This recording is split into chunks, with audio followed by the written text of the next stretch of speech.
What's up, everyone? Welcome to episode 1 of Gotta Watch 'Em All Lured Up. This is going to be a special podcast dedicated to Pokemon Go. I am one of your hosts, Ken Pescator, joined by my co-host, Adam Tuttle. Adam, how are you? Doing fantastic. How are you? Great. That's great, man. We got someone else with me too. We are Who do we got? Coming back to the mic is Melissa, my wife. Melissa, hi. Hi, friends. She's back. After a 15-episode hiatus. Melissa is back to talk some Pokemon Go, and we also have some special guests today. I'm super excited. I've been listening to a bunch of Pokemon Go podcasts for the past 6 or 8 months, and these guys have cracked me up the hardest and also really given me a lot to get motivated about with the game Pokemon Go. So I want to introduce the guys from Pokemon Go Radio. Guys, introduce yourselves. How are you? Hashtag sponsored. Thank you for that plug. Yeah. We appreciate it so much. Checks in the mail. My name is... Actually, you know what? Salt, you do the thing. I always do the thing. You talk first. I can't. Salt, name mine. It's too hard. Yeah, well, in case you couldn't tell from that, my name is Nar, Papa Narwhals, and I'm one of the hosts of Pokemon Go Radio, and I'm thrilled to be with you guys on this show. I know you guys have done a ton of shows. I've listened to a bunch of them and had a good time listening to all that, but having a dedicated Pokemon Go podcast has got me pretty hyped, and so we just had to bring the whole family. You got me, you got Salt, and we're just really thrilled to have another member of the community stand up a Pokemon Go specific podcast. I think you have joined the cult of augmented reality. Yes, dude. Okay. Yes, great. Okay, I got a little drunk and now I can talk in the microphone. So, hey everybody, my name's Salt, capital S-A-L-T, and just like Nar said, we're Pokemon Go podcasters, and I always start off the show by saying that Pokemon Go Radio is the place for everything Pokemon Go and a sense of community out there for everybody who loves this game just as much as we do. And we found some kindred spirits out here that love this game, and we are so excited to be on their show. Because we don't have to edit it. So prior to the podcast starting, we were talking about nerding out over editing, and it's something that I've come to love, and I'm glad I found someone else that likes it. Just gonna at least one of you guys. On my nose. It's not me, in case anyone out there is curious. It's not Salt. Yeah. But, I've been listening to your podcast for a long time, and, what I really like is how it always has like a family vibe to it. It always has a real sense of community about it, and you guys always have great humor while you're also pretty much discussing the game from an angle that I personally take a lot, where Poke-Science angle of everything and all that, which I really dig, and it's a good balance, because with Melissa here, she's more on the hardcore of playing, but casual of caring about the science. Yes. So it's one of the main reasons we wanted to bring you guys on, because we're trying to get different perspectives of people's opinions about Pokemon Go and the community at large and how it all plays out. So we're super excited to have you guys. So that's great. So let's start real quick here with figuring out a little bit about you guys. How long has the podcast actually been running? What teams are you on? What levels are you on? What's your favorite Pokemon? Let's spill the beans a little bit about your history with the game. So this is Salt, and our history with the game started in, I think, 1998, when one of my friends, Kenneth Fontenot, told me about this game called Pokemon. He explained what it was to me. This is, we had never heard of it before, but we just knew we had to go buy Pokemon. And we saved up our allowance, and we had a Super Nintendo, and we had the adapter that would let you play Pokemon Game Boy game into the Super Nintendo. And so we saved up our allowance for 2 weeks, and we went out and we bought it, and we flipped a coin, and we got red version, so it was going to be my game. We were able to play it on the Super Nintendo together, and we turned on the game, and Professor Oak came on and welcomed us to the world of Pokemon, and we played that game sitting in the living room for 5.5 hours straight without getting up. I mean, did not go to the bathroom, we nothing. were enraptured. And ever since then, it's just been a love affair. I've played every generation. Nara's been off and on. He's come back. We just love Pokemon, and when Go came out, it was an obvious, hey, this is a great thing for us to get back involved with.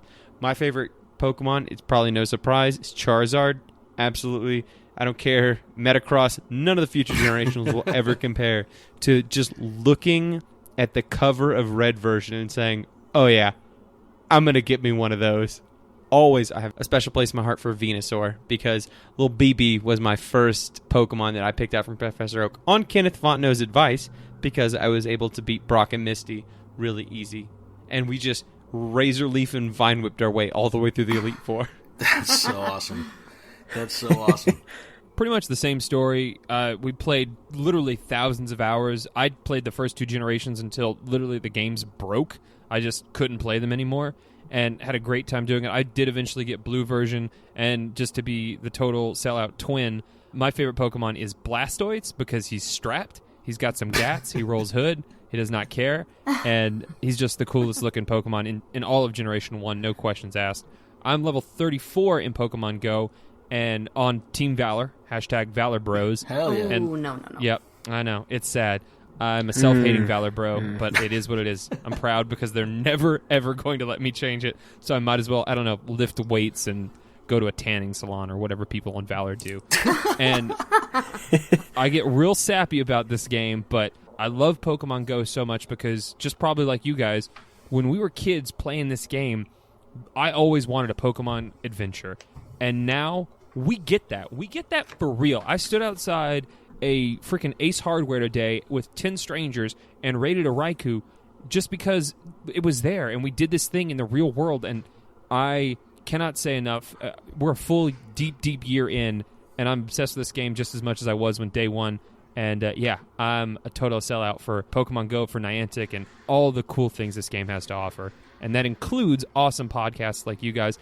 I'm on Team Melissa. I'm real glad she's back, and real excited to just see where you guys take this Pokemon Go podcast. I love the anime too, but just to have this special little extra nugget of podcasting is pretty cool. I'm level 35. It's important that get interjected at this point. Do not edit that out, Ken. No, it'll stay in.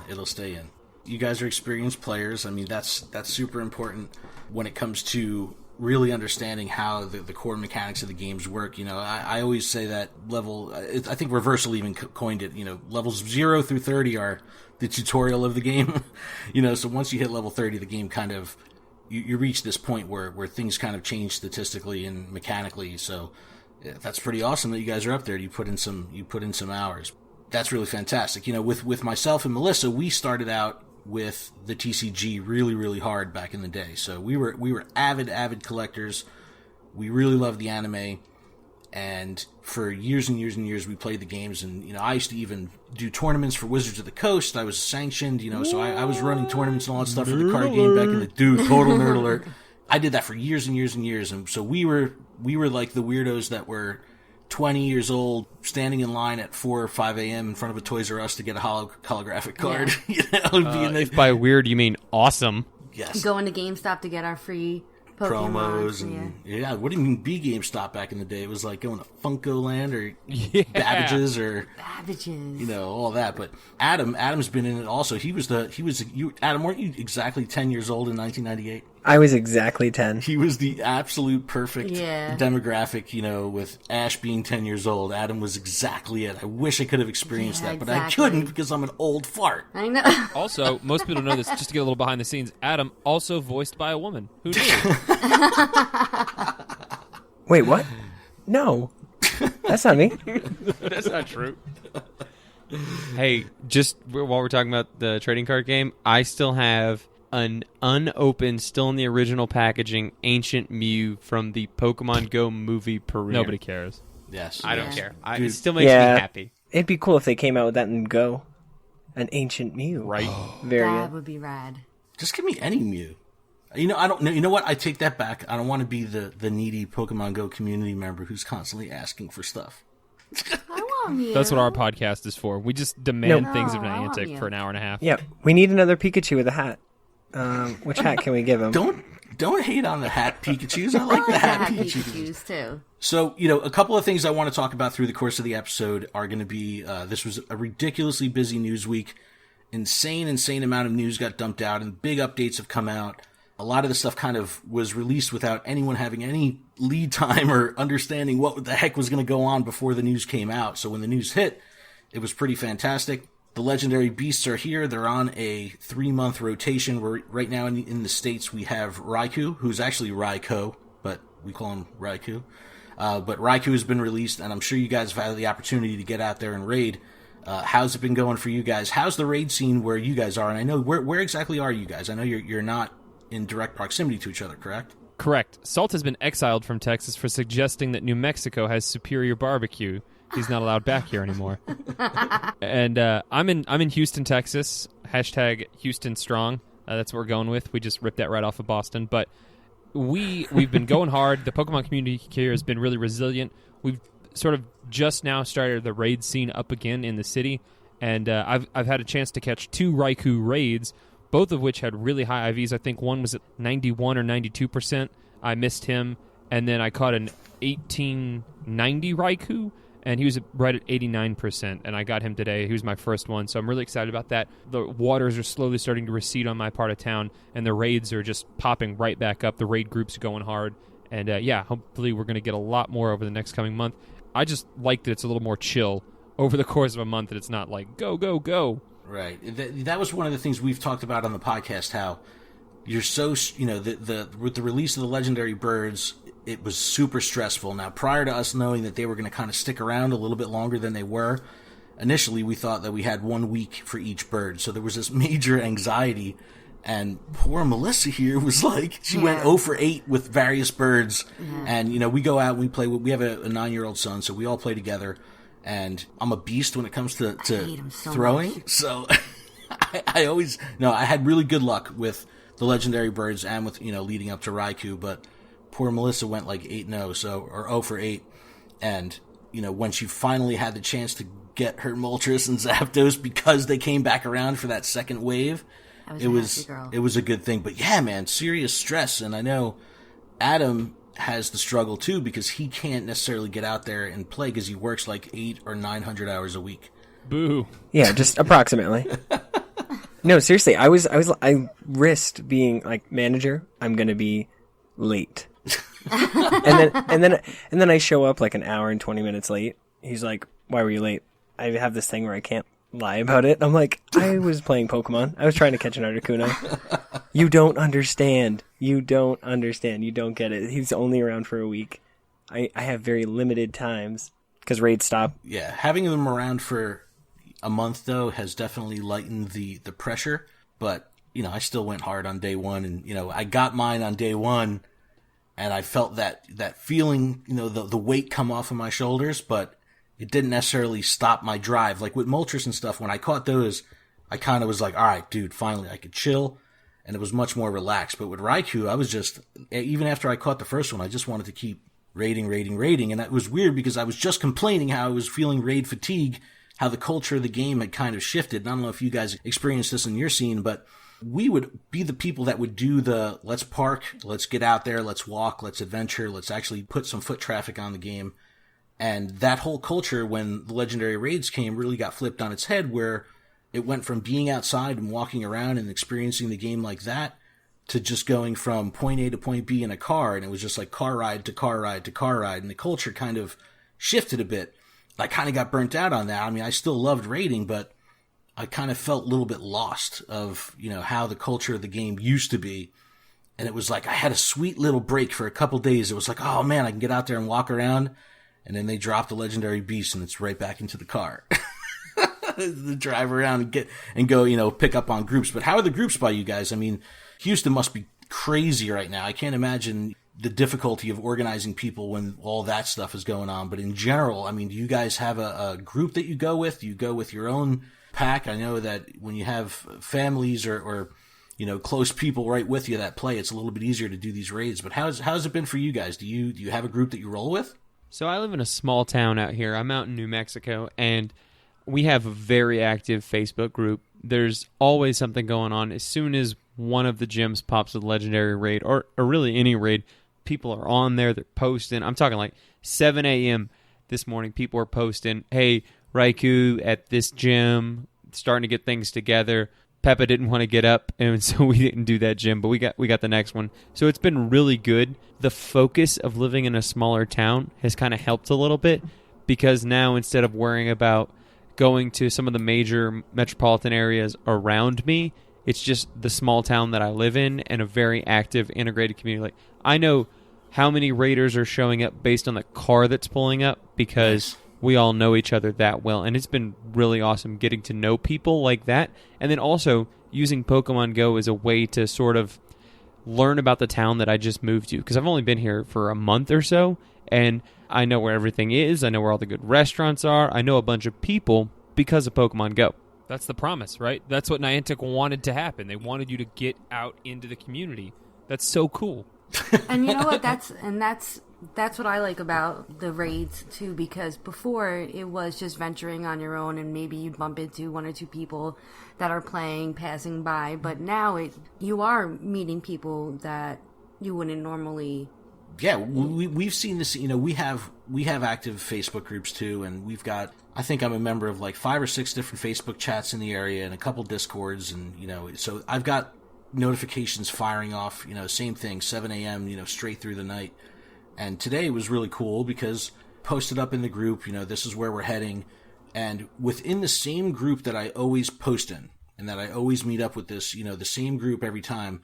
I met up with an entirely different group out of that same chat today, and we went and did 3 raids, in a row, and I never saw any of these people before. So It was like same chat, and you're just like, man, the chat is growing. The core, it's interesting because I wonder what the percentage of, you say the 65 million monthly active users. What is the core percentage of people that are playing this game to the point where they're getting organized like that? It's like, are we the anomaly? Are we the are we the small? Are we the 1%? Or is this really how? I guess this is the magic that Ingress had.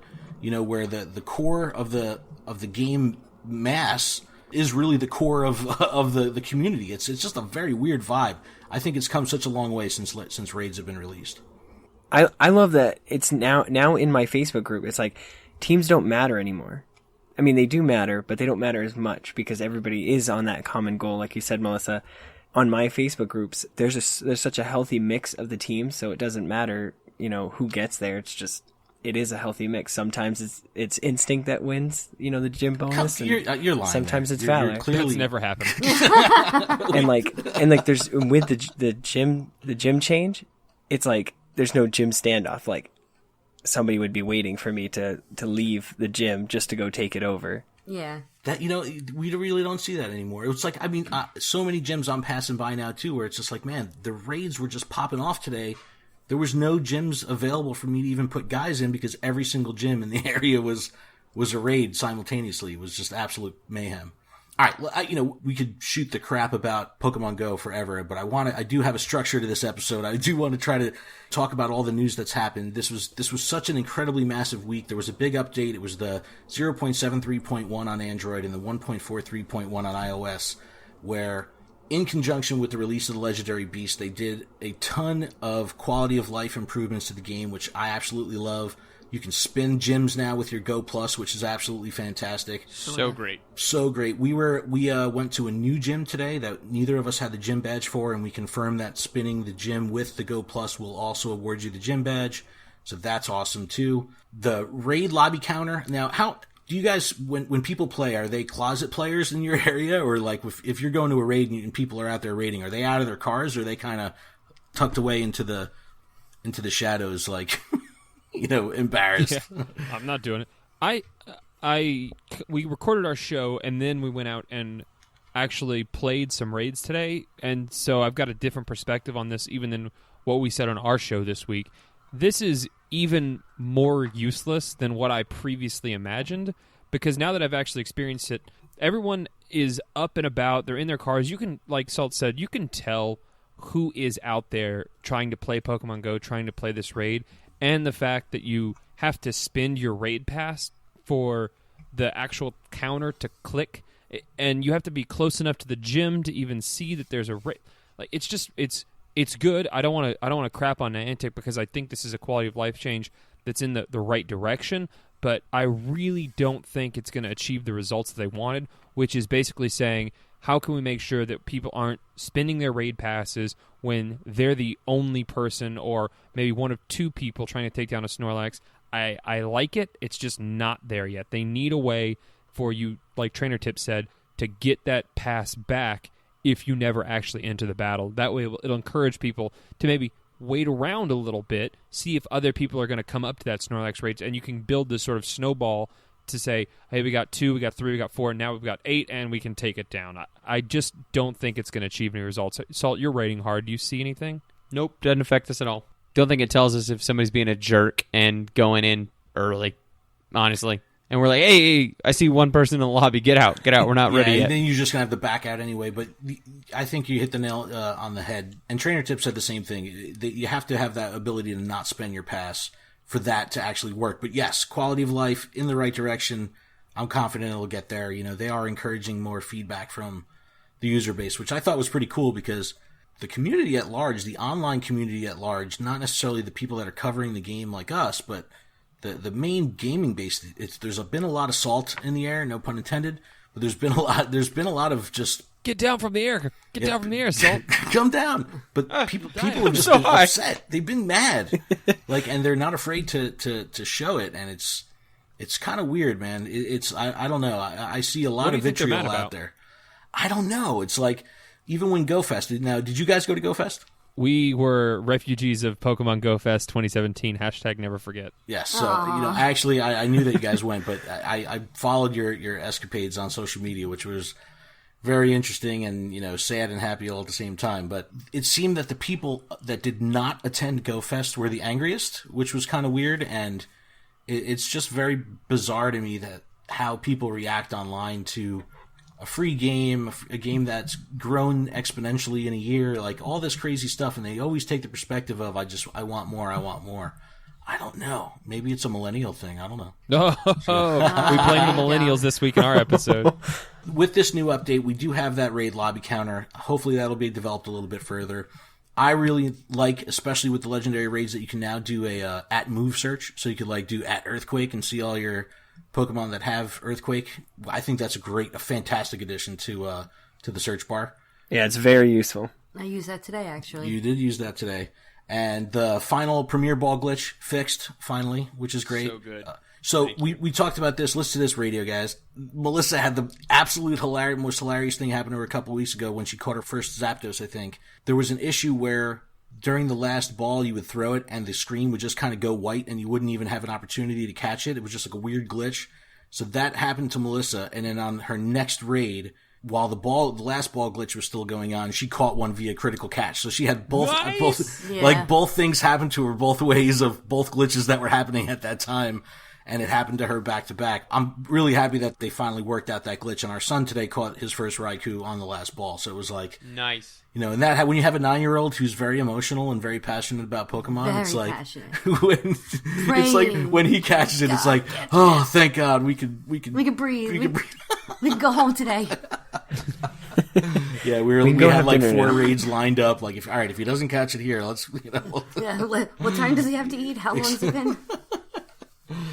Yeah, so they fixed the last ball glitch, and then finally the double XP from raids will now show. If you have a Lucky Egg running, you'll see the 20,000 for a legendary raid, which was no real big deal, but at least it's that's worked out. So, update is out. Have you guys noticed the game running better, worse? I've kind of seen mixed reviews online, people saying that they've had some lag issues. I know that there was some weird ghosting Adam had put up on our Instagram, where the character was, grayed out or solid white or solid black, or some of the Pokedex entries were showing as like white squares. Oh, you mean stealth mode? Stealth mode. I don't think it's that big of a deal. I think this stuff will get worked out with soft patches, over the next week or so. But I'm excited that things are happening so quickly. And I knew that Niantic kind of went radio silent for like 2 weeks where we didn't get any updates on Twitter. The support handle didn't do anything either. So it was like, something's coming, and then they dropped the dogs on us, and I'm ready for Mewtwo. I don't know if you guys are anxious to get your hands on Mewtwo, but they also announced some details where exclusive raids are now EX raids. Starting in like 3 days, they're going to be rolling out this field test where the first EX invites are going to be going out, and we still don't know the exact details of how they're going to do this system, but I'm really looking forward to it. I'm sure they're going to launch something in San Francisco or around Niantic City, so it'll be interesting to see how that rolls out. I agree with you. I think it's going to be really interesting to see sort of the way they roll it out. They've used San Francisco as a testing ground multiple times, so hopefully they do it in a few other places to kind of get a sample. I would also love just to always give a shout-out to our bucolic friends out there in the wilderness, that they don't just test it in a major urban hub like San Francisco, that they do test it out in more rural areas, if only to say to themselves, you know what? This isn't really working, and we probably need to do something different, or at least something complementary to make sure that everybody has an opportunity to play this game to some extent. obviously playing in Times Square is probably going to be a more rewarding experience than playing in like Minot, North Dakota, but still, it's got to function to some degree. Yeah, I'm sure they're collecting data, and I think it was one of I forgot what interview it was, but just something last week. One of the producers on the game was saying that in due time they're hoping to have pretty much parity between rural and urban players, which I hope is the case because I'm freaking spoiled. Like where we go to play, whenever we go to play, is right by our house. It's like 15 minutes away, and it's you can with a Go Plus in a car, you can hit 75 stops in a half an hour. Whew. So as far as restocking goes, I mean, you do one pass through the town, and you're good to go. You run one lucky egg for 30 minutes, you hit 75 stops. It's freaking awesome. But I'm spoiled. Like Adam's in New Hampshire, and he doesn't have a terrible amount of stops and gyms around him. It's like hold on, it's just so a different. Quick geography question. Adam, what part of Canada is New Hampshire in? I'm not familiar with that territory. It's like I'm in the lower half towards the coast. Bottom of Canada. The bottom of Canada, which is near Vermont, which is also a part of Canada. Because they got good cheese. I don't understand the joke. Is Vermont not part of Canada? Or New Hampshire. New Hampshire is part of Canada, right? He can't leave. He can't come New visit. Hampshire. He can't come visit. He needs a passport. No, I've got my passport. I'm good. Okay. We're about 5.5 hours away from each other. I'm excited because I've never met Adam, so he's going to be coming down to go to the Philly event. Yeah, you guys haven't either, but we're going to be going to the Philadelphia event on October 28th, which is one of these Night Foundation events. Mm-hmm. So we're really excited to see how that rolls out. Especially now that the legendaries are here, because now we're going to have a greater purpose. Because at that time, that weekend will be potentially on Halloween, a transitional weekend. So I don't know how long Adam's going to be around for, but we might be able to catch two different beasts in person. But I don't even know who's going to be next. That's the other thing they haven't really told us. But hold on, we should take bets. Let's get it on the table right now. It's going to be who's going to be next. I hope we get Raikou? Entei. Oh, Entei, or you want Entei? I want Entei. I'll take Entei. What are our options? Suicune or Entei. See, I want Suicune. That way we can use our Raikou to beat Suicune, and then if we get Suicune next, we can use Suicune to beat Entei. Suicune, man. Yes. Suicune. In the original games, these legendary beasts were called the roaming Pokemon, so they would kind of float from region to region, and then you never know what was going to pop up, and they did it intermittently, and they had these crazy catch mechanics in the original games and everything. It was really cool. So Niantic is going to be rotating these legendaries over a 30-day period. In the Americas right now, we do have Raikou, and he's going to be with us until the end of September. Entei right now where's Entei at? Entei is in Europe and Africa, and then Suicune is in Asian and Pacific region, so Australia has Suicune. These things have a hard catch rate, man. They're going to be like Lugia. So just like Lugia, 2% catch rate. So if you have a throw with a golden raspberry, a curveball, an excellent throw, and the gold medal for that type, you have about a 16% catch rate on the legendary beasts, which, if you only have 7 or 8 balls, is tough. It's tough. How have you guys been landing your balls? I've done only 2 Raikou raids, and I know, Salt, you were cautioning me, saying that you felt like he was jumping around and attacking, but I think I got 9 balls both times, and I'm pretty sure I landed about 16 out of 18 balls. It didn't seem too bad. Maybe you need to get good, or what are you doing there? I've hit almost every ball on them on great. Nice. And I've only caught 1 out of 3 raids. I was throwing hot fire today and did 3 back-to-back Raikou raids and caught all 3. Yeah, he was disgusting today. So my first 4 Raikou raids, I went 4 for 4. But I was doing, but I was hitting excellence, and on one of them, it was like a god-awful throw, and it was, it was just a normal catch. It had a curveball, but just a normal thing, and I got lucky there. And then the next 2 were both off of excellent throws. And then the one that ran away from me, I had 8 balls, and I had 7 excellent throws, and it still ran. So wow. It didn't work out. But I do the circle lock trick, so I'll lock the sights, and then I'll wait for it to attack and start the curveball as the animation for the attack is finishing. And, that's typically the trainer tips reversal style trick, and that works out really well for me, but I can't do that. It's hard to do that. I can't do that. I have to just swirl until the circle's real small and pray and let it go. But no, Raikou definitely moves around a lot, and it has like this little snarl animation. It's got a jumping animation. It has the main attack, and then it has kind of this defensive animation. So there's a lot of stuff going on, and I know it would benefit from a Nanab Berry, but I go Golden Raz every single time. Every time. Every time, yeah. But now, they're making Golden Raz harder to get as a reward, so, it's going to be a point where the pool is going to be slim pickings, because I think I have 80 or 90 Golden Raz right now, so I'm a little spoiled, but we'll see what happens. I do like having golden raspberries, but it was kind of exciting today that I got 9 golden raspberries and got excited about it.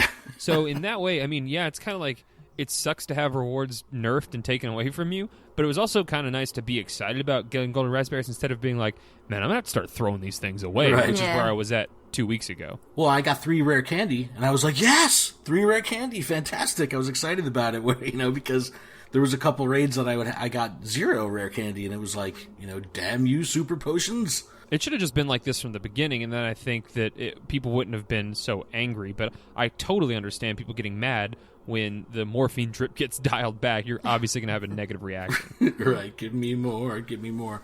But come on, baby, give me that morphine. It's a hell of a drug. Let's talk about Raikou a bit. He is a full electric type, which is, clearly weak to ground. The quick moves that are available are Thunder Shock and Volt Switch, with Volt Switch being the preferred one from a DPS perspective.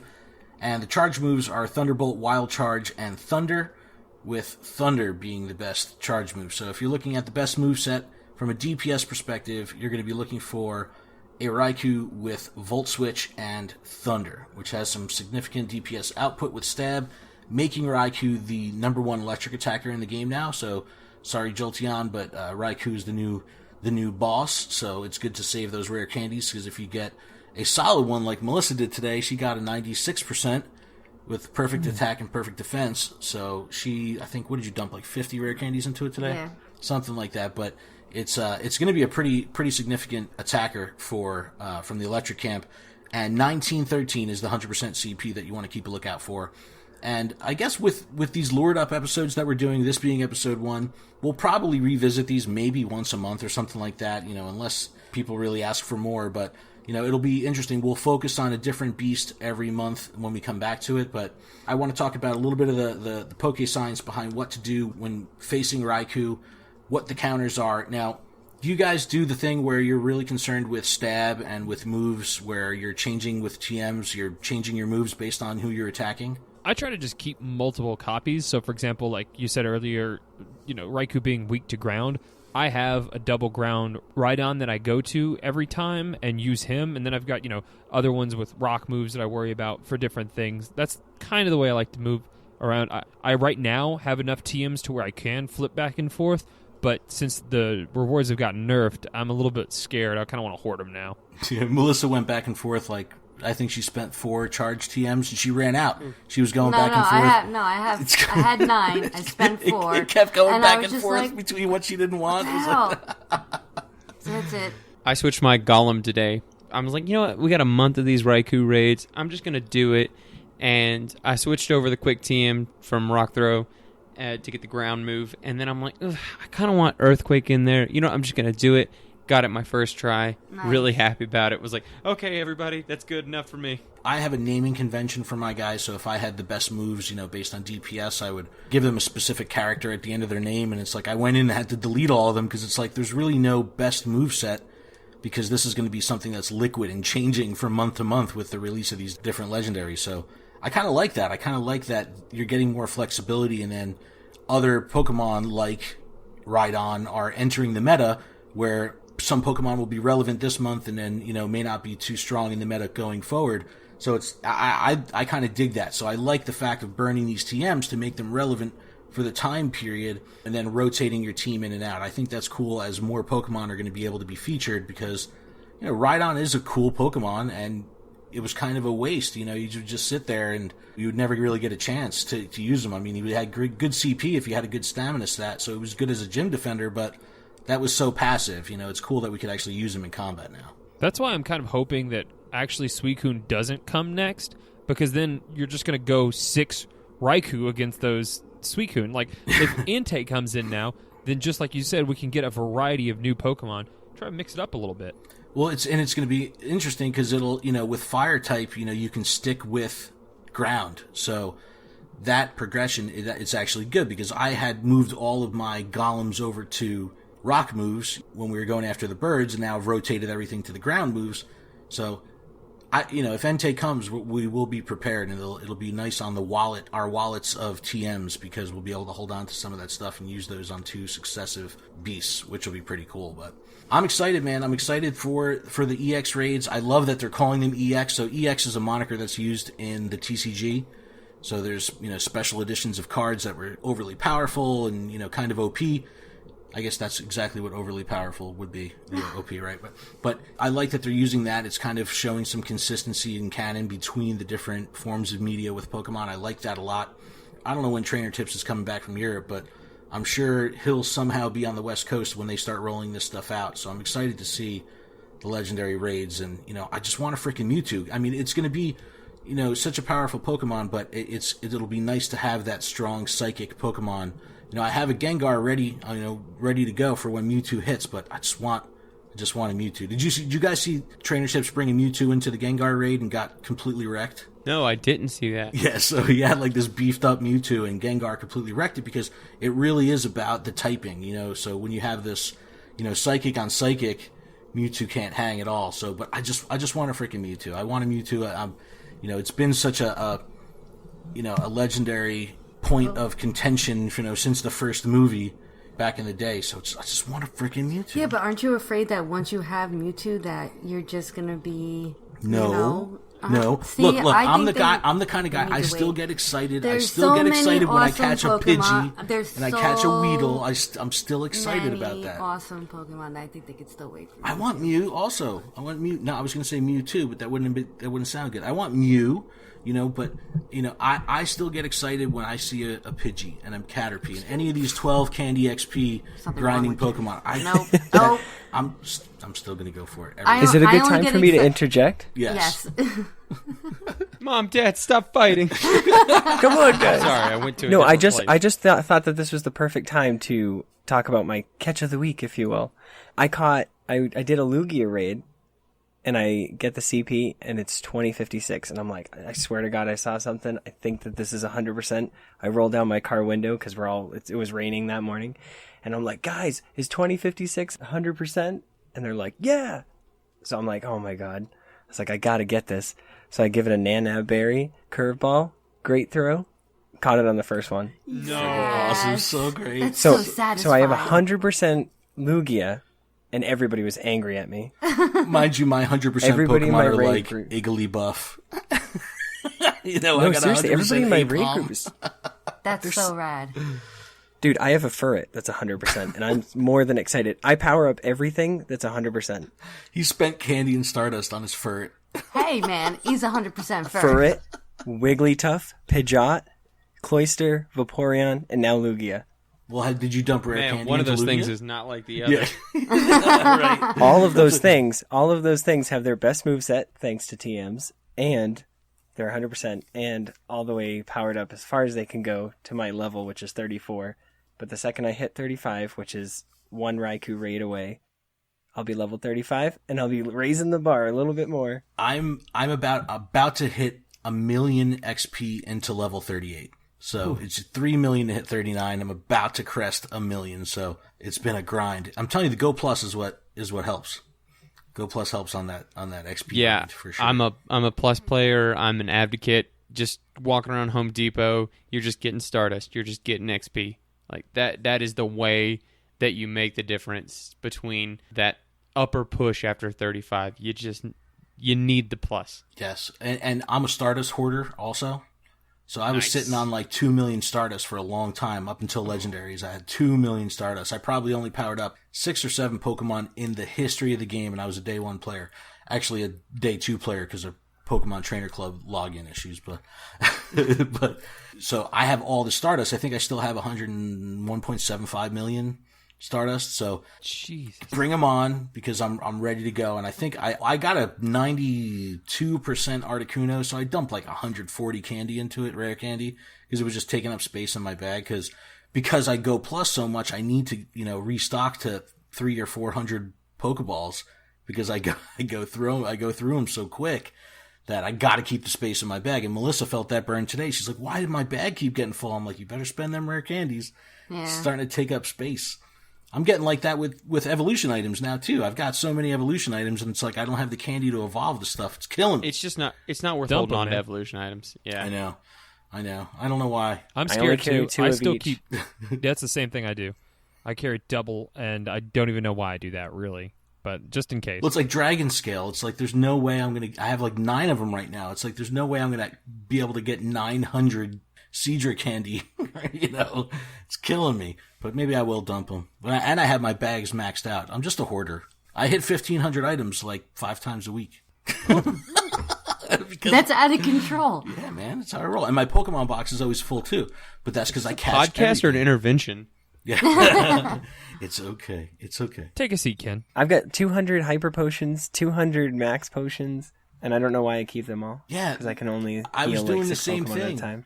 I ended up having like 300 Ultra Balls and 300 Great Balls, and I'm like, yeah, this looks really cool, but I'm pretty sure I could keep them all at that 150 or 200 level and never really falter below that. And it's like, it's not going to have any effect on my game at all, except I can get more regular Pokeballs, which is so much more convenient.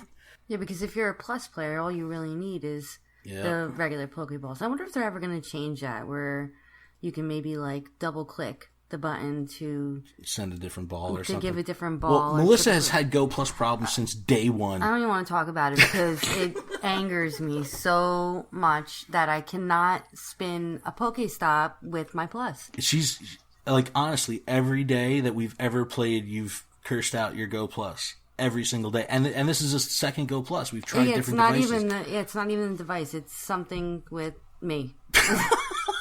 I just have bad Poke luck.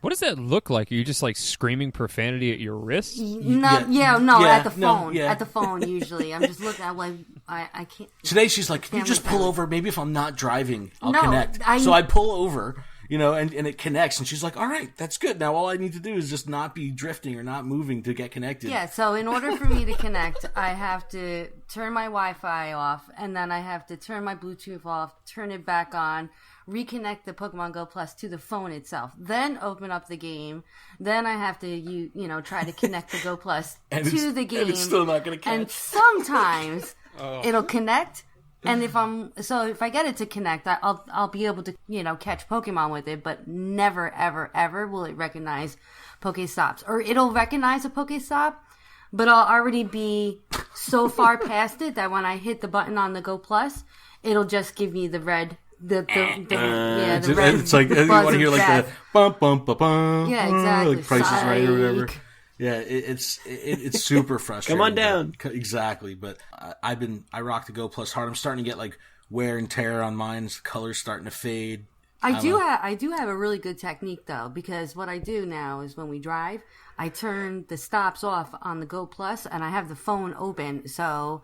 On the phone, I'm just doing stops simultaneous with the Go Plus. So the Go Plus is buzzing for Pokemon, and I'm catching Pokemon, and I'm spinning Pokestops at the same exact time with the phone is open, so you can double time. Well, but you could only do it in that direction. You could catch Pokemon, or you can spin stops while you're catching Pokemon on the Go Plus, but you can't catch Pokemon on the Go Plus, or you can't spin stops when you're catching a Pokemon on the phone. Correct. You know what I mean? But yeah, you can double dip if you do it in that direction. I mean, even before we had Go Pluses, she used to have like my phone on her lap. She was like a mastermind, spinning like both multiple hands. Phones. Yeah, multiple I had 3 phones. Yeah, because I have a work phone. So before my son had his own phone, we would play on that. So Melissa would be sitting in the passenger seat with 3 phones, like spinning stops, like rabid. I would have it timed to the beat of the music in the car, like spin.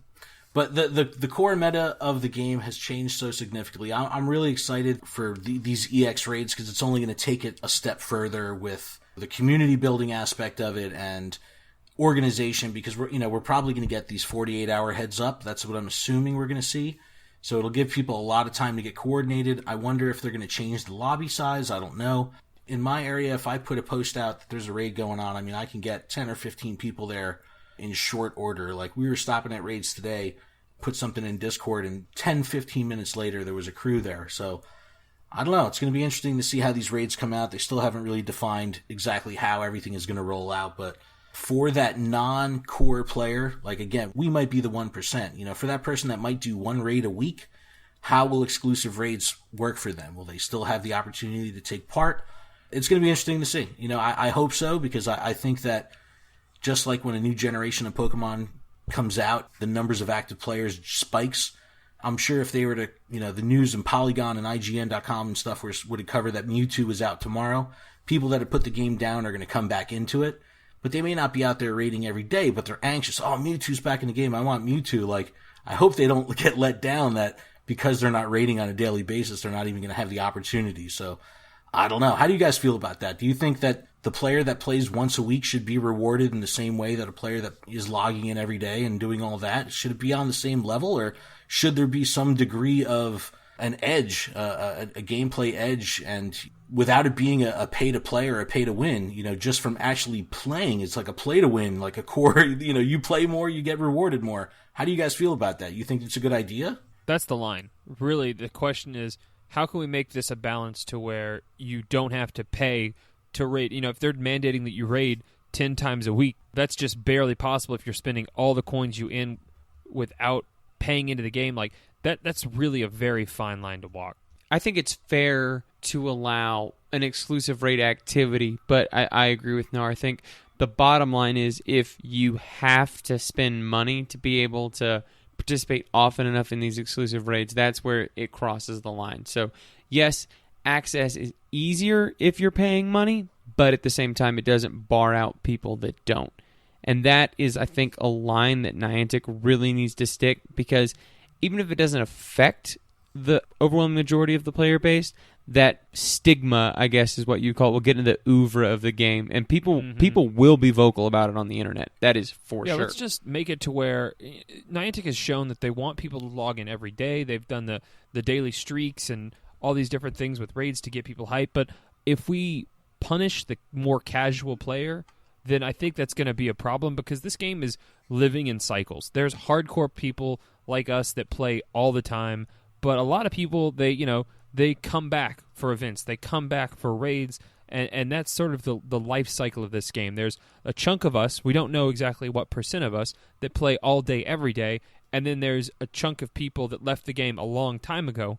But if Niantic screws up, they could leave out the most important group, which is that middle chunk. They probably put some money in every now and then. They buy some boxes. They do some things, and they maybe play a few times a month. Let's not screw over those people. And if we make EX raids too difficult to get into, then those people are just going to throw their hands up and say, forget it. If I have to raid every single day, then I'll never get a Mewtwo. I'm done with this game. We can't have that from a player base standpoint. That's just not good business. It's not good for the community. So Niantic, I applaud them, because we feel like raids are just, bopping around from one to the other, and it's not quite special enough. I think especially for Mewtwo, that needs to be something that's magical and fun. But if they make that cut too difficult, then it's going to alienate people. I don't envy that, trying to draw that line at all. Yeah, it's going to be pretty fun to watch how it rolls out and how the reactions are from the masses, because I would think that the people that are really vocal on social media and in Reddit, reaching out to Niantic support on Twitter, those kind of people are going to be the ones that are playing a little bit more actively. So it'll be interesting to see how the people actually react to this release. And the good thing about it is we're going to know in a couple days, because the field test is starting in 3 days. So by the time this comes out, we're only a day or two away from the field test actually rolling out. So we'll have more information. You guys, I'm sure you'll report it on it, next week on your podcast. So I'll be there listening for all the skinny on the situation. So it'll be cool to see. But as we wrap up the show, I wanted to just talk about a couple different things that I think would be a good idea to kind of talk about whenever we have different guests on the show. And these are just kind of these big, broad stroke questions about Pokemon Go that kind of sum up where the community is and what angle the community takes kind of on these different topics. So I want to talk about spoofing. I want to talk about bots and trackers and things like that. Where do you guys stand? I mean, I had an interesting interaction with a player today that I'll let you know about after I hear your perspective. But where do you guys stand on spoofing and the use of like bot accounts or trackers when it comes to GPS tracking, where you're not actually spoofing to a different location, but you're using a tracker map that uses bot accounts to gather data and ultimately breaking the TOS? How do you guys feel on that stuff? Where do you stand on that? We actually had a really interesting conversation about this in my Facebook chat in our local raid group today about, is it okay if you see a known spoofer in a gym, let's say you're Valor like I am, do you also go in that gym, essentially backing up that spoofer? And most of our community was like, absolutely not. You report them, and then you also let your Mystic and your Instinct bros know so they can go kick that person out of the gym to try and disreward that spoofing. I think the line gets a little blurrier, though, when you talk about bot accounts and tracking, because ultimately those people are trying to play the game and try and find services that I think we all agree Niantic should have in the game. We shouldn't have to rely on third-party sites to be able to find Pokemon spawns or figure out where raids are happening in our community. However, you can't tell me that just being able to open up your phone and look in the greater Houston area, the spawn of every Larvitar, is fair. That was never the intent for the game. That's not something we want. And from a third-party side effect, the scraping of the servers, having lag issues, and causing Niantic to divert resources is something that's not fair for the rest of the player base. I understand why players do it, but I still think that doesn't make it right, and we personally don't use them. Yeah, I think the distinction is well put in that if you are someone that feels like you need to use a tracker, I want to encourage you to say, you're not a bad person. I don't think that's morally bankrupt because, ever since the footprints have been gone, finding Pokemon Hashtag bring back the footprints. Hashtag bring back the footprints. Never forget. I get that there's a demand and these tracker apps are filling that demand, but I do want to encourage you to put those down because I think not only is it better for the game for all the reasons that my brother articulated, I think you're going to have more fun. The stress of using those tracker apps it takes the joy out of the game when you can just go to a place and find a Pokemon. It's not really pressing right now because of, like Ken said up top, all the raids are all the rage, and that's what's pushing everyone to just go on those. But when you do go for that Pokemon walk, I find that it's just a lot less stressful. I've used a tracker a couple of times back in the early days before I sort of knew the cost that it had on the servers, and I just found myself being stressed out, and I don't like it. So just put that down and try to play straight up, and I think you might find yourself having a better time. To the people that actually spoof in terms of manipulating their GPS, screw you, throw your phone in the toilet. I don't have any patience for you. I tolerate zero excuses. I do not care if you have a broken foot. I do not care if your mom will not drive you. I do not care if you want to play Pokemon. There's a gajillion Game Boy games that we talked about up top. Go play those. You do not have to cheat. You're not allowed to cheat to play Pokemon Go. I feel no sympathy for you. I award you no points, and may God have mercy on your soul. Yes, good. Yes. You get nothing. Good day, sir. Fantastic. Well, that's really awesome to hear. I think you guys nailed a bunch of solid points there, and it really is a matter of, with the spoofing thing, I have a zero tolerance thing. We were in a situation where I was in a raid group last week. We were going from raid to raid, and we ended up seeing a known spoofer jump into our raids, and, we had everyone back out. We made a private group. That way he couldn't get into our group, while we were there. And it's like, little things like that are good ways to kind of combat that style of gameplay with feet on the ground. If we know about the spoofer, report him. You know what I mean? There's no harm in that, and it's only going to do better for the game. But I'm with you 100%. Preach on, guys. I mean, I think that's absolutely fantastic that you take that angle, and that kind of leads into my next thing. The things that we love and hate about the game. I'm very passionate about the game, and with that comes very harsh criticisms. And without sounding like a complete Niantic apologist, I'm always going to try to find the positive spin. I'm always going to try to find the things positive. Hashtag sellout. Absolutely, hashtag sponsored. Because you have to Sponsored? Because you have to, you have to stay positive. There's so much hate out there with risk of sounding campy and cheesy and corny and all that. There's always got to be positive that comes about this, because this is what I'm all about right now. This is, I have so much fun doing this. So what are the things right now that you think to bring the footprints back? I agree with you 100%. I think something that I would want to see in the game, and I try to, whenever I talk to people about it, and I try to, use this perspective, like, look, what do you want out of the game? Like, what's not there that you think would improve the game? Not, give me PvP or give me trading, things like that. We all want that. But what are the quality of life things that would change if they just made some tweaks? And I think the difference between, I would like to see the ability to switch between sightings and nearby.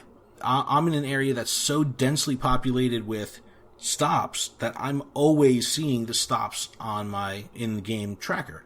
So I never know what's right around me, because I might be seeing a stop that's well out of walking distance, and, I'm not going to drive out there to catch, something small. And it's like, I would like to see what's in my backyard, but I can't, because all I'm seeing is in stop. I'm seeing what's in the stop. So, little quality of life changes like that. I mean, what do you think how do you think that Niantic can improve the game without obviously being something like give me trading or give me PvP? What are the little things that you think the game is missing? I think being able to track down specific types of Pokemon, filters, updates, notifications. I'm really looking for Rhyhorns today. What can I do to increase the total number of Rhyhorn spawns I'm encountering today? And I also think things like daily quests or objectives are also important. Things to be able to do on that day-to-day grind when we don't have those legendaries, I think are just as important for the longevity of this game. And making it build to real positive rewards that make sense. Yeah, I'm a big fan of daily rewards and daily quests also. I think that can keep the game interesting. Like, I remember when Ditto was first released, it was like you would get excited if you saw a rat or a Pidgey, like things that you would overlook. When the Dittos came out, it was like you went out looking for that stuff. And I think those are the kind of things that will, like you said, will help the longevity, help give the game some stronger legs, because it's going to make little metagames within the game that will keep you addicted and keep you opening the app every day. And it would be cool if there was something like catch 5 Pidgeys today, or catch 10 Pidgeys, or something like that, or even if they had different levels, catch 10, 20, 30 Pidgeys a day. It would make you excited to see a Pidgey, which, obviously is the fodder Pokemon. I mean, I'll take it every time because I want that candy, that sweet, sweet candy. 12 candy Pokemon, I'm pinning up every time. I love those XP parties, but I would like to see something like the daily quest as well. I think that would be really cool. I just think that's a good way to keep people opening the app every day. Adam, you've been quiet, man. What do you want to see in this game? Along with the quests, I would say something like things to keep you involved. So take over 2 gyms today. And then you get, a set amount of experience or a special item, maybe 1 rare candy. Nothing huge, nothing game-changing, but you take 2 different gyms, and boom, you get a rare candy. So it gives you an incentive to go and be active and play the game at gyms and try to leave new Pokemon. Yeah, there's got to be some kind of reward system. It has to, but I like the building up. Like, it would lead to something big. You have 5 daily quests a day. If you complete all 5, you'll get something else, I think that's cool. And I play a lot of other mobile games, and they have similar stuff in those games too. And it makes you open the app every day. And then as far as what we don't like about the game, I mean, what do you think is the biggest area of opportunity for Niantic to fix something in the game? I mean, do you guys have any gripes with any of the mechanics? Battling. Yeah. Yeah, I think that battling is the biggest thing, in that there needs to be more to do, right? I think we've used this system for an entire year, over a year now, and it's just too simplistic. There's just not enough to do. The 2 moves are basically just a DPS fiesta. You're just trying to pump out as much damage as you can, and the level of strategic decision making just isn't there. There's just not a lot going on, and I think that has to change for the game to be more competitive. I want, in the Game Boy games, there's 4 different moves, there's status effects, there's all kinds of weird other things the moves can do. Over the course of times, they've just become more and more nuanced. To me, I don't think we need to take it to turn-based. That's a different system, and I think there's opportunities for Niantic to introduce some strategic elements into the game. I don't know how you're going to do that. I know it's going to be difficult on the programming side. I know it's going to be difficult on the servers, but really it has to happen, because the longer we go with this simplistic battling system, the more it just sort of wears thin and doesn't capture people's imaginations the way that multiple moves could. I really think that's the number one thing, that it's not going to pay off hugely right immediately. I don't think people are going to get excited like they do about legendary raids, but over the long haul, in keeping people playing day after day, that's the number one thing Niantic has to do, because they can't do PvP until they fix the battle system. Do you think CP has to go away? Yeah, I mean, I don't really like the way the formula is calculated. It overly favors attack Pokemon like Mewtwo and others in a way that just doesn't make a lot of sense, and downplays defensive powerhouses. It's not a good system. It really doesn't make a lot of sense, especially now the way that the gyms have changed. I would like to see it go. I want more stats introduced. If you guys aren't familiar, Salt, you know a lot more about this than me, but there's a lot more stats in the Game Boy games than just attack, stamina, defense. Sure. Speed, special attack, special defense, all of these things that come into play, and I think they're all opportunities for other Pokemon that aren't good in this meta to become good. And I think those are things that the community out there is educated and well-versed enough to be able to incorporate if there's in-game tutorials that make sense and you include them in a logical manner. I think those things are absolutely something we can use to flesh out this game. Yeah, I think status effects are definitely the biggest area of opportunity. I think that would add significant depth. And, even with Pokemon that they're holding back from Gen 2, like Smeargle and Delibird, they have moves that require mechanics that aren't yet in the game. So, there should be an expansion of the mechanics coming soon whenever they do introduce at least those two Pokemon. And I know Adam's favorite Pokemon is Delibird, so he's super anxious on that. But hashtag... I know, it's all I want. I don't know. It reminds me of Christmas, and it's just... and I love Christmas. I have so many holographic ones. I have every Delibird possible. He either gives you something you want or gives you a bomb that blows up in your face. It's good stuff. It's like life. It's just like Christmas. Yep. Just like Christmas. It's like a box of chocolates. You never know what you're going to get. It's cool to have these kind of conversations. I mean, this is really why I wanted to bring you guys on, is to get these different perspectives and figure out what other people that are covering Pokemon Go heavily and they're playing Pokemon Go heavily, where do they think the areas of opportunity lie as far as the game is concerned? These are really good conversations. And, that leads to my final conversation here of once PvP comes, once trading comes, from a broad stroke perspective, this is my perspective on trading. I think when trading finally comes, it's going to have to be something that's done locally. I don't think there should be like a Wondershare thing where like you could do on 3DS where you could just, even trade with people over the internet. I think that would kind of break the mechanic of this being a community-based, real-life, IRL-style game. I think that the trading should take place in proximity to each other. Maybe you can connect with someone and they add a friends list, and once you meet them in person and you do some kind of, unique QR scan or something like that will link you to that person, and from that point on, you can maybe trade with them remotely. I don't know, something like that. Possibly meet up at a gym, and you have to trade through the gym? You have to trade through the gym to make it like where, there's an invite system where you would say, I offer these Pokemon up for trade, through this gym as my portal. And then someone can leave you a note. Kind of like there's like a trading system in, I used to be a WoW player, World of Warcraft player. So like if you wanted to buy and sell, there was a really, really awesome and deep in-game kind of... We spent a lot of time at the auction house, my man. Yeah, all right, cool. Thank you. The in-house auction, it was... That's exactly what I'm talking about. There's ways that we can kind of show people what you're offering up for trade, and then maybe the gym is the best way to make that the conduit for the actual transaction, where if you both meet at the gym, or you can leave something behind at the gym and, you would get a notification, do you accept? And, it can be done like that. I don't know. I mean, I'm excited for it. I mean, I have so many Tauroses that I haven't transferred because I can't wait to meet, international people so I could trade away these Tauroses and, all these, Christmas hat Pikachus and all these random hat Pikachus. I've got all this stuff that I've been sitting on for so long that I know is going to make good trade fodder, but I want to be able to meet people. I think that's a necessary component to trading. And the same thing with PvP. I think it should be in person, but like you said, there's got to be some kind of change to the mechanics of the battle system. I mean, I don't dodge at all. When I do raids, like Melissa is crazy. Like we're doing raids today and, I didn't wipe, my party didn't wipe, but I'm going through it. I'm just tapping. Like I don't even have to look because I'm just, I'm like, this isn't really fun, but I love it. Yay. I'm just tap, tap, tap, tap, tap. And then meanwhile, like my party, I'm on my fifth Pokemon and Melissa's still on her original Golem. I'm like, how do you get she's like, I'm a badass dodger, she's like, my dodge game is on point like that. And it's like, so even with those differences in gameplay, it's like I just don't know if that's enough to make PvP really exciting, because it's just going to be a tap fest. It's like a cookie clicker game, but I think that it should have to be in person. How do you guys feel about what PvP and trading could and should be? How would you like to see it happen? Shot called. Trading never coming to Pokemon Go. Pew, pew, pew, That's pew, what I think. pew, pew. Really? That's right. Really? I don't think it's ever going to happen. I really don't see how it's not going to immediately just break the game in two. I think that even on a very local level, I think even with time caps, it just really is not set up for trading because of the way you can just get multiples of Pokemon, multiple accounts.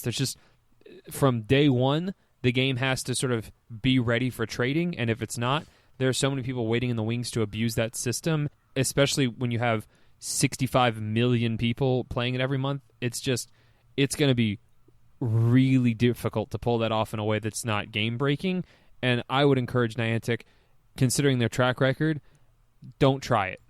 I'm too nervous. Don't reach for the stars. Keep your head down. Do other stuff. Duck and cover. Cover. If they screw up PvP, it's like, man, that stinks. We missed out on PvP. This is not good. Go fix it. If they screw up trading and everyone just goes wild for like a month, then the game's over. Like, it just doesn't matter. I just think there's a lot of other stuff they should focus on before they do that.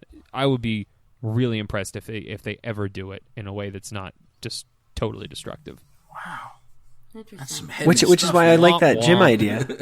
because somebody from Australia has to come here in order to drop a Kangaskhan in the gym in order for and then an American can drop a Tauros and then they can trade, make the exchange. So as long as they were at the gym, so they wouldn't have to necessarily meet eye to eye. Well, because we were kind of talking about this too with, when legendaries started coming out and you had that weird feeling of rolling up to a gym and you see someone, in a dark car with the headlights off, but you get the blue glow on their face. You're like, that person's playing Pokemon or they're plotting my demise. So it's like, if you're going to trade with someone, it could be a little sketchy, and it's just that a great whole thing. sentence.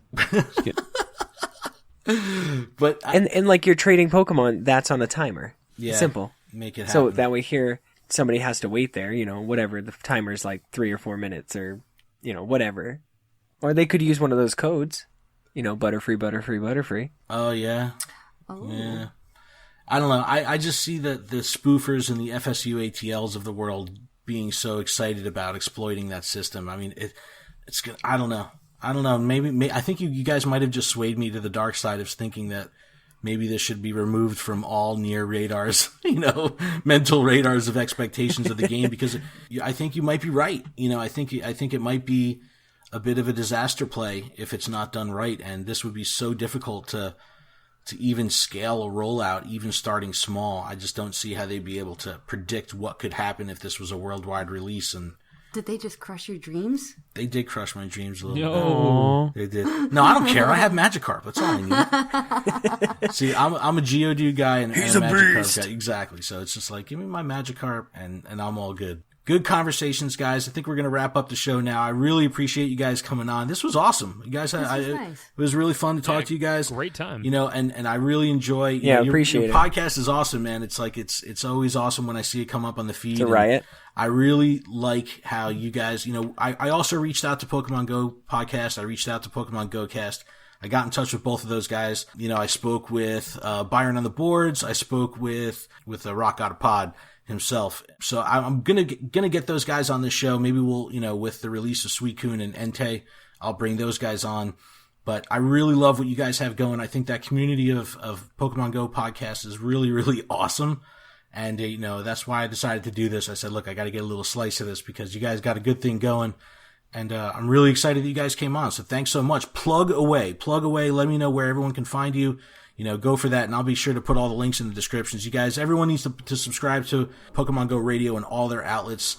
I'll put all the links in the descriptions. We'll have stuff up on our website and on our social media, so make sure you check it out. But guys, lay it on us. Where can they find you online? You can find me at the bottom of a whiskey bottle because I just was informed that Texas A&M blew a 20-point lead against UCLA, somehow capturing We're gonna win from the jaws of victory. Okay. Okay. You can find me. And I would just like to say that it's not we got a good thing going because you guys are a firm member of the Pokemon Go podcasting, Pokemon Go community now too, and it's just been a really cool thing watching you guys grow up in terms of your community, in terms of all the things that you're doing, and especially now that you guys have broken out and doing a Pokemon Go podcast as well. That's just a really cool thing with the anime on the side. Like that's a cool thing. You can find me at Pokemon Go _radio on Twitter. Check it out. I did it right that time. You did do it right. I'm proud. You can email us info@PokemonGoRadio.com, and our podcast is on iTunes. You can also find it if you just want to check out old back episodes. They go all the way down from I think we just did 58 this week, all the way back down to 1 on our website, PokemonGoRadio.com. Awesome. And Adam, where can they find you? At Twitter, Phoenix back for fire. You did it right too. You usually screw that up too. Hey, gotta do me, right? That's awesome. Anything else you guys want to plug before we go? No, I think we're good. I think I guess just go freaking catch them all. Yeah, and that's their send off line, and I freaking love. Really? I know, I love it. I love it so much. It's awesome. So good. But I can be found at Proud Gamer Tweet on the Twitters. We are Gotta Watch 'Em All. You can find us GottaWatch'Em.all.com. You can email us at GottaWatch'Em.all@gmail.com. Thank you guys so very much. This was a great time. I hope to definitely stay in touch and keep things going with building up this Pokemon Go podcast community. We might even have to come back with some spitting some dope hot rap fire to get in on this rap battle that you guys got going on with Pokemon Go podcast. I'm from the hood, son, so I might have to come in. Yeah. That has been so fun to listen to. You guys have been killing it lately, so thank you so much for joining us. I really appreciate it. Everyone, thank you so much for checking us out. This has been Gotta Watch 'Em All, Lured Up, episode number 1. Thank you so much. We'll see everyone next week with a regular episode of Gotta Watch 'Em All, and we'll be back with Lured Up, episode 2, probably in about a month from now. Thank you so much, everyone. It's been real. This is how I sign it off. I do it with big hood style. Peace!